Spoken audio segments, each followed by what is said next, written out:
बिहार में एक बार फिर से नीतीश कुमार के नेतृत्व पर लोगों ने भरोसा जताया। एक बार फिर से अपने नेता के रूप में लोगों ने नीतीश कुमार को ही चुना। ऐसे में नीतीश कुमार की कल जहां एक तरफ इस सरकार की पहली कैबिनेट बैठक होने जा रही है, तो नीतीश कुमार उसमें भी कई महत्वपूर्ण एजेंडों पर मुहर लगाएंगे। तो ऐसे में नीतीश कुमार ने बड़ा फैसला लिया है। हर लोगों के अकाउंट में 10 तारीख को पैसे भेजे जाएंगे। जी हाँ, पूरी खबर आपको विस्तार से बताती हूँ। बिहार में नई सरकार की गठन हो गया है। सीएम नीतीश के शपथ लेने और मंत्रियों के विभागों के बंटवारे के बाद अब सरकारी काम और तेजी से आगे बढ़ रहे हैं। सभी मंत्री अपने विभाग की जिम्मेदारी संभाल रहे हैं। इसी बीच सीएम नीतीश ने बड़ा और अहम फैसला लिया है। सीएम नीतीश ने सभी अधिकारियों को आदेश दिया है कि सभी बुजुर्गों के खाते में निश्चित तौर पर हर महीने के 10 तारीख को वृद्धा पेंशन पहुंच जानी चाहिए। यदि किसी जिले में देरी होती है तो नीतीश कुमार अधिकारियों पर कार्रवाई करेंगे। यानी कि नीतीश कुमार एक्टिव अभी भी उतने ही है। दरअसल समाज कल्याण विभाग ने वृद्धजन पेंशन योजना को अपनी शीर्ष प्राथमिकताओं में शामिल करते हुए पेंशन भुगतान की समय सीमा को कड़ाई से लागू करने का फैसला लिया है। विभाग ने स्पष्ट निर्देश दिए हैं कि हर महीने की 10 तारीख तक पेंशन की राशि लाभार्थियों के खाते में भेज दी जाए। यदि किसी जिले में तय समय पर राशि नहीं पहुंचती है या देरी होती है तो संबंधित अधिकारियों की जवाबदेही तय की जाएगी। चुनाव से पहले सरकार ने इस योजना के तहत मिलने वाली राशि 400 से बढ़ाकर 1100 रुपए कर दी थी। मुख्यमंत्री ने 2 बार स्वयं डीबीटी के माध्यम से राशि भेजकर इसकी निगरानी की। इसके बाद पेंशन के लिए आवेदन करने वालों की संख्या में लगातार इजाफा हो रहा है। आधिकारिक आंकड़ों के अनुसार फिलहाल 1.13 करोड़ लाभार्थियों को हर महीने 1100 रुपए की पेंशन मिल रही है। साथ ही विभाग मुख्यालय से यह भी मॉनिटरिंग की जाएगी कि किस जिले से कितने आवेदन आ रहे हैं और उनके निपटारे की गति क्या है। जानकारी अनुसार इसकी नियमित रिपोर्ट तैयार होगी और उच्च स्तर पर इसकी समीक्षा की जाएगी। इसी बीच सरकार उन बुजुर्गों की पेंशन दोबारा शुरू कराने की दिशा में भी काम कर रही है जिनकी पेंशन सत्यापन संबंधी कारणों से बंद की गई है। कई मामलों में वृद्धों की उंगलियों के फिंगरप्रिंट मिलान न होने के कारण पेंशन बाधित हो गई थी। अब ऐसे मामलों के समाधान के लिए शिविर लगाकर पुनः सत्यापन कराया जाएगा।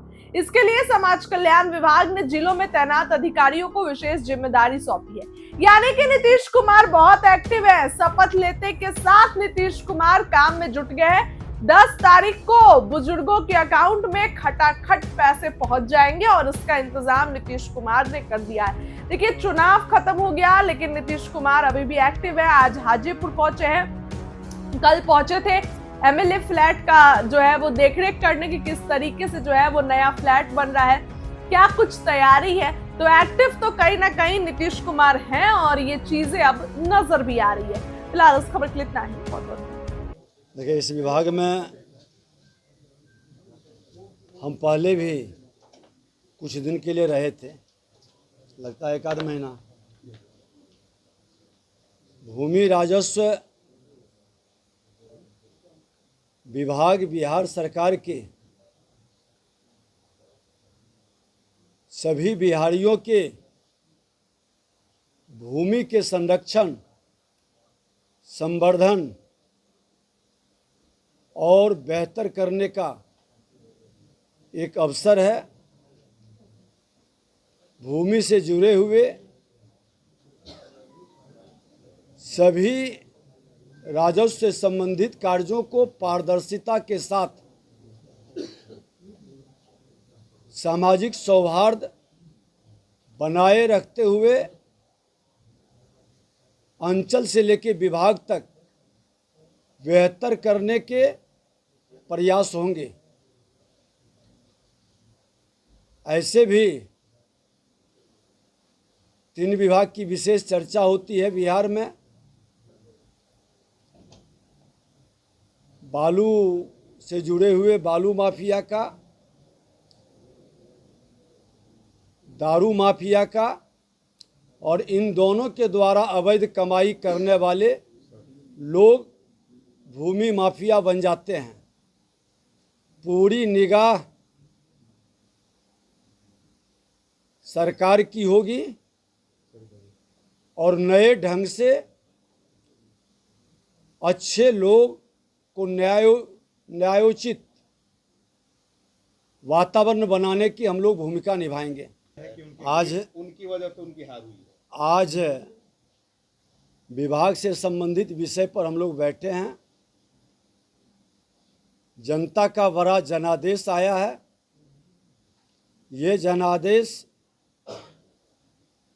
डबल इंजन की सरकार, देश के माननीय प्रधानमंत्री नरेंद्र मोदी जी, बिहार के मुख्यमंत्री नीतीश कुमार जी के द्वारा विकास की रफ्तार बढ़ाने के लिए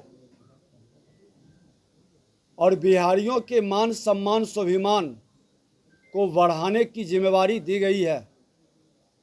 और यह जिम्मेवारी बिहार सरकार बखूबी निभाएगी। हार की समीक्षा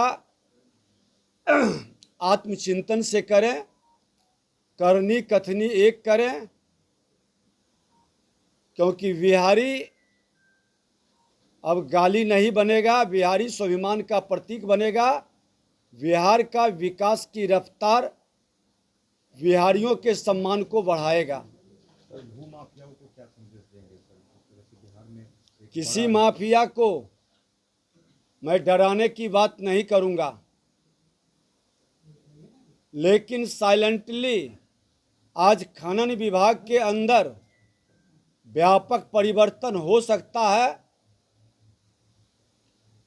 तो भूमि राजस्व के अंदर भी सफेद पोश लोग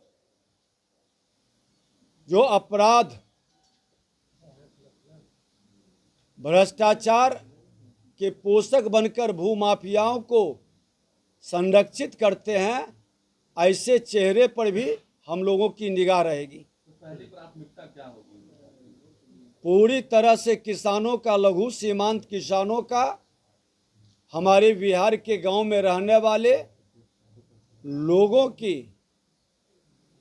सहजता, सुलभता, पारदर्शिता के साथ